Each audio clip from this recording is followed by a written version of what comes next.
BOZP. Zní to skoro jako nějaká tajná šifra, že? Jsou to 4 písmena, která se v práci objevují docela často. Ale co to vlastně je? Věřte mi, není to jenom další nudný šanon plný papírů. Je to naopak něco, co má chránit to úplně nejcennější. A to je naše zdraví. Takže pojďme se na to společně podívat a rozklíčovat, co se za touhle zkratkou doopravdy skrývá a proč by to mělo zajímat každého z nás. A začneme rovnou takovou malou hádankou.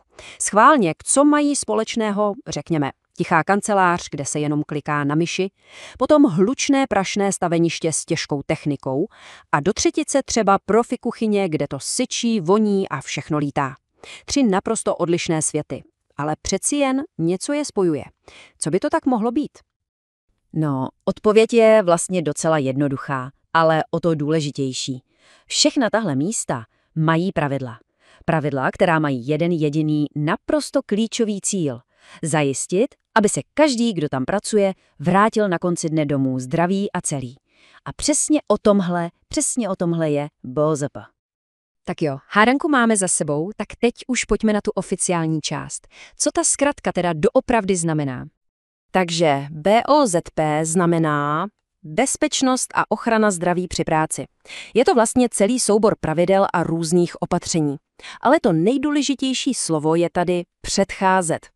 Celý smysl BOZP není v tom hasit požáry, když už hoří, ale zajistit, aby vůbec nezačalo hořet. Prostě prevence a zase prevence. A když si to rozebereme, tak to dává perfektní smysl. Máme tu 2 hlavní části. Za prvé, to B jako bezpečnost. To je to, co řešíme tady a teď. Ochrana před věcmi, které se můžou stát v 1 vteřině. Pád ze schodů, pořezání, prostě okamžitý úraz. A pak je tu to OZP, ochrana zdraví při práci. A to je spíš takový běh na dlouhou trať. Tady se bavíme o věcech, které škodí pomalu, plíživě, ale o to zákeřněji. Třeba hluk, který postupně ničí sluch, nebo chemikálie, jejichž dopad se může projevit až za několik let. Dobře, ale proč je to všechno tak důležité? Proč se tím vůbec zabývat? No, odpověď je asi jasná, když si položíme otázku. Co je lepší? Snažit se problému předejít, anebo pak řešit ty často dost bolestivé a taky drahé následky. Mám tady jednu analogii, která to, myslím, vystihuje úplně skvěle. Představme si BOZP jako takové dopravní předpisy. Ale pro práci. Na silnici přece taky máme semafory, značky, přechody. A proč? Aby tam nebyl totální chaos a aby se lidi navzájem nesráželi. A v práci je to úplně to samé. Pravidla BOZP jsou tu proto, aby se předcházelo pracovním srážkám, tedy úrazům a nemocem. A ten rozdíl je, propastný. Na jedné straně máme svět bez pravidel BOZP. To je prostě chaos. Neustále riziko, nehody, taková permanentní nejistota. A na druhé straně je svět, kde BOZP funguje. A tam je co? Řád, prevence a hlavně ten pocit bezpečí a jistoty, že se udělalo maximum pro to, aby se nic nestalo. Fajn. Ale kdo má teda za úkol tenhle bezpečný svět vytvořit? Kdo za to nese odpovědnost? Tak tady je to jasné. Ta hlavní tíha leží na zaměstnavateli. Dají se shrnout do 3 takových klíčových kroků. Za prvé, identifikovat rizika. To znamená, že zaměstnavatel musí aktivně projít celé pracoviště a doslova hledat, co by mohlo být nebezpečné. Od ostrouhané tužky na zemi až po špatně zajištěný stroj. Za druhé, poskytnout školení. Nestačí jen vědět, co je nebezpečné. Je potřeba všechny naučit, jak se tomu nebezpečí vyhnout a jak pracovat bezpečně. A konečně za třetí, zajistit vybavení. A tím se myslí všechno, od ochranných helem a rukavic až po kvalitní a bezpečné nástroje nebo třeba ergonomickou židli v kanceláři.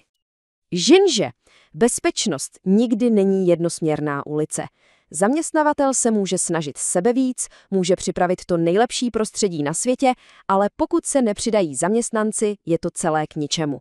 Takže ano, i zaměstnanec má svoji nezastupitelnou roli. A i tady to můžeme shrnout do 3 naprosto zásadních bodů. Za prvé, dodržovat pravidla. Ty postupy a pokyny tu nejsou pro nic za nic. Jsou tu z nějakého, většinou velmi dobrého důvodu.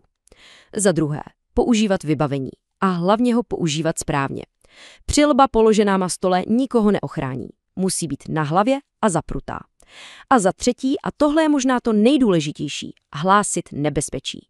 Když někdo vidí třeba uvolněný kryt na stroji nebo louži na chodbě a prostě to přejde a nic neřekne, ohrožuje tím nejen sebe, ale úplně všechny kolegy. No a tím se pomalu dostáváme k tomu úplně nejdůležitějšímu. K samotnému jádru pudla. K tomu, co vlastně dělá celé BOSP funkčním systémem a nejenom papírem. A ta myšlenka je vlastně hrozně jednoduchá. Bezpečnost není jenom nějaký dokument v šanonu s razítkem. Není to příručka, která se jednou za rok vytáhne ze skříně. Je to o kultuře. Je to o každodenní spolupráci. Je to o tom, že si dáváme pozor jeden na druhého. Je to prostě a jednoduše týmová práce. A na závěr jedna otázka k zamyšlení pro každého. Znáte ty nejdůležitější bezpečnostní pravidla na svém pracovišti? Víte, co dělat a co naopak nedělat? Protože přesně tohle, znát a dodržovat, je ten první a naprosto zásadní krok k tomu, aby bylo v práci bezpečno. Pro všechny.